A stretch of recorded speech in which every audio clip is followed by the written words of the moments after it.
Sonic the Hedgehog, just like all living beings, has arms, legs, a body, and, a head. So naturally, it is the Sonic fandom's #1 topic to talk about how those arms, legs, and head all look on that stubby little body of his. Hello, today's video is about Sonic's design.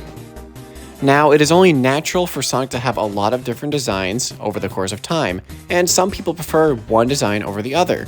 Although, a lot of people will defend their designs to the death, and if you even try making some slight changes to him, people will riot. For example, well, howdy everybody, look at my new design I gave to Sonic. I gave him a button-up t-shirt and a bracelet. What are you doing? You're messing with the integrity of Sonic's amazing design! I just thought it'd be interesting if he wore something, and I figured a tuxedo is the most fitting thing for him. You're criminally insane and you should kill yourself! upon all of his iterations, his design has fluctuated a lot, to say the least. It all started back in the day of Sonic 1, where he started out with this kind of saw blade looking hair, and he was quite the little fellow. He was really cute back then, but he had an attitude. You could see it. You could see it in his eyes. He was not fucking having it. And that design sort of stayed consistent up until somebody had to change his sprite around. Now, realistically, this doesn't actually change much about the design itself. He looked the exact same in all promotional media, even after 3. So, realistically, 3 only really changed his in-game look to be a bit more like big-handed, smaller eyes. I like it a little, but it's not my favorite. And from that point onwards, Sonic stayed pretty consistent in how he looked. Every single game he would change a little bit, but nothing was really out there. That was up until... No, the next one. Sonic Adventure rolled around and gave us this beautifully green-eyed, very lanky in the promotional material, but kind of similar to the classic design in actual game. But point is, his eyes were green now, and his limbs were a little longer, and his quills were a little longer, and everything was a little longer. Not that. In fact, everything but that. He doesn't have that. Stop talking. And this would mark a point where ever so slowly they would start making in-game Sonic look a lot more like the promotional material they used for that game. In Adventure 2, you could already see his arms and legs were fucking wobbling everywhere. What the hell's going on there? Why is he walking like that? Skinnier arms, fucking skinnier legs, longer arms, longer legs, longer quills. That kept getting exaggerated and more exaggerated up until... What the fuck? Now, I know some people like this design. I really do get it, I can see where the appeal would be if it was appealing. But at the moment, he just looks fucking weird. And then, a few days later, suddenly, boom! He was back to it. What happened? Was that a phase? What? You can't just do that and then go back immediately, like nothing ever happened. What? Okay, well, this version of Sonic kind of shrunk him down a lot more, He looks a lot more like he used to.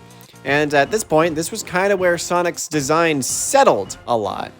Sure, they would make his, arms and legs and quills slightly different every single game, but it was never to the point of where I noticed unless I was actively looking at it. That was up until...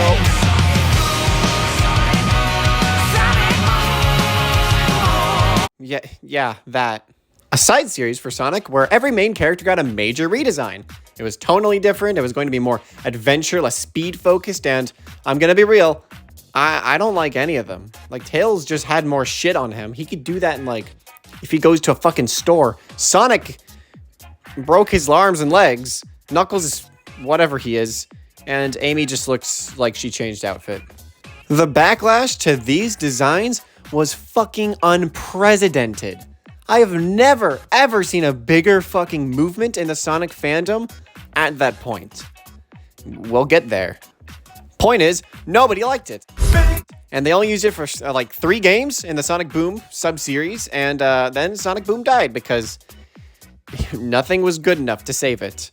Not a single piece of the Sonic Boom media was actually decent enough to save the damn thing, except for the show. That one was kind of funny. It's kind of like Family Guy, where it has funny moments, but you look past that and it's just kind of fucking boring. And then in 2017, everything was back as it should be. Sonic is back in his normal design with weirdly light blue coloring and also shorter quills. That's fine. This is getting more extreme every single game, where he's getting shorter and shorter ever since Generations. I don't know what's happening here. But it's fine. I really shouldn't be complaining. It's all up to preference, and at least he doesn't look like that. Now, what's the next piece of Sonic media? Oh my god. Oh my... Hey, he's good again. Okay, you know what? That's cute design. Everything's good again. Everything's fine. And now we're at Sonic Frontiers, where he is Sonic again. Honestly, the only changes I'd make to his current design, you know, make it to where he has a bit longer arms and legs, just a tad bit longer. He looks a little stubby. Smaller hands, smaller feet, and longer quills. That's really it. Honestly, I think they landed on a pretty good design at the moment. Honestly, I should be happy with where it is at the moment, and that it doesn't look like that. But yeah, here we are. Everything is as it should be. I like Sonic's design, believe it or not, because he's my favorite character. So hopefully, they'll just keep improving on it, because, you know, at the moment, there's a lot to complain about, a lot to nitpick, but I am happy with it. That is the point. I am happy he doesn't look like that. Thank you for watching, and have a good day.